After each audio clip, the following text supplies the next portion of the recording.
आपको एक छोटी सी बात बताऊं, अपने देश का इतिहास। गुरु गोविंद सिंह का नाम आपने सुना होगा। संयोग से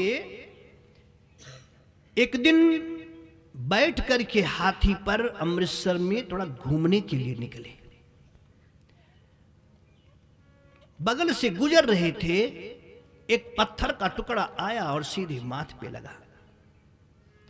जब खून गिरने लगा तो मंत्रियों ने दौड़ करके मारने वाले को पकड़ के लाए, बंद कर दिया। सवेरा हुआ और सिंहासन पर जब बैठे, कहा उसको लेकर के आओ जिसने मेरे को पत्थर मारा। बुलाया गया, हथकड़ी बेड़ी में बंधा आकर के खड़ा हुआ 55-60 साल का बुजुर्ग। गोविंद ने कहा कि जब मैंने तेरे लिए कोई अन्याय नहीं किया तो तूने फिर मेरे को पत्थर क्यों मारा?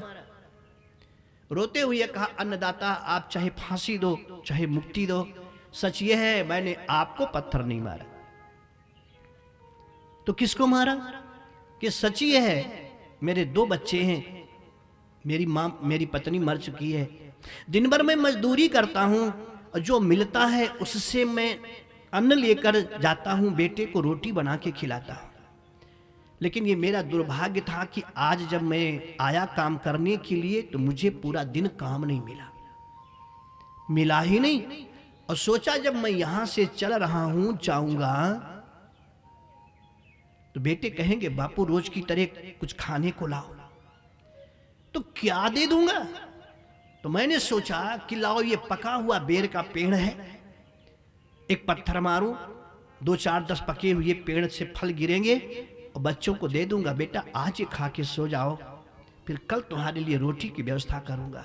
ये सोच करके मैंने पत्थर उठाया, बेर के ऊपर मारा। लेकिन महाराज माफ करना, आज मुझे कहना पड़ता है कि गरीबों के प्रारब्ध भी गरीब हुआ करते हैं।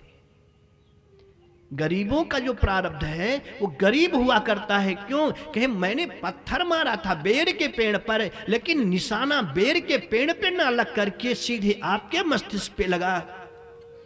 जहां बेटे के पास मुझे होना चाहिए तहां पूरी रात में आपकी जेल में गुजारा। आंखें नम हो गई गुरु गोविंद की। उन्होंने कहा, अच्छा एक बात बोल, अगर ये पत्थर बेर पे लग गया होता तो क्या मिलता? उस बुजुर्ग ने कहा कि अगर ये पत्थर बेर के पेड़ पर लग गया होता तो कम से कम 10 पके हुए बेर जरूर नीचे गिर जाते हैं हमारे लिए। और इतना कह करके चुप हो गया।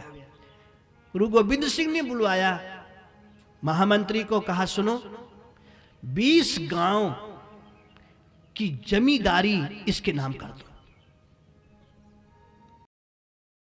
पूरी सभा सब परेशान, ये कौन सा फार्मूला है? 20 गांव की जिम्मेदारी इसके नाम कर दो। मंत्री ने कहा आप कहो तो 100 गांव की कर दूं, लेकिन एक चीज मैं निवेदन करूं। राजा ने कहा क्या? कहा कि एक पत्थर मारने पे 20 गांव, तो कल से पत्थर ही चलेंगे आपके ऊपर। कितना बड़ा दाता है कि पत्थर मारो 20 गांव की जिम्मेदारी लो। गुरु गोविंद ने कहा नहीं, इसको दो, फिर आगे का फैसला बाद में करूंगा। मंत्री ने कहा लेकिन ये तो बतला दो क्यों? हम लोग आपके अंगरक्षक हैं, एक पत्थर मारने वाले को 20 गांव क्यों? तो गुरु गोविंद ने कहा सुना नहीं? कहे ना। कहा कि अभीश ने कहा कि वो पत्थर अगर पेड़ पे लग गया होता तो 10 पके हुए फल मेरे को खाने के लिए पेड़ दे देता। तो मंत्री से कहा, मंत्री कि एक जड़ वृक्ष अगर उस पत्थर की चोट खाकर इस गरीब को 10 बेर दे सकता है, तो यह गुरु गोविंद उस पत्थर की चोट को खाकर अगर 20 गांव नहीं दिया तो ऊपर वाला परमात्मा भी मुझसे रूठ जाएगा कि तुझसे अच्छा तो बेर का पेड़ ही था जो कम से कम 10 फल तो उसको दिया। इसलिए 20 गांव इसके नाम कर दो। वैष्णो जन तो तेने कहिए, ये पीर पराई जाने रहे।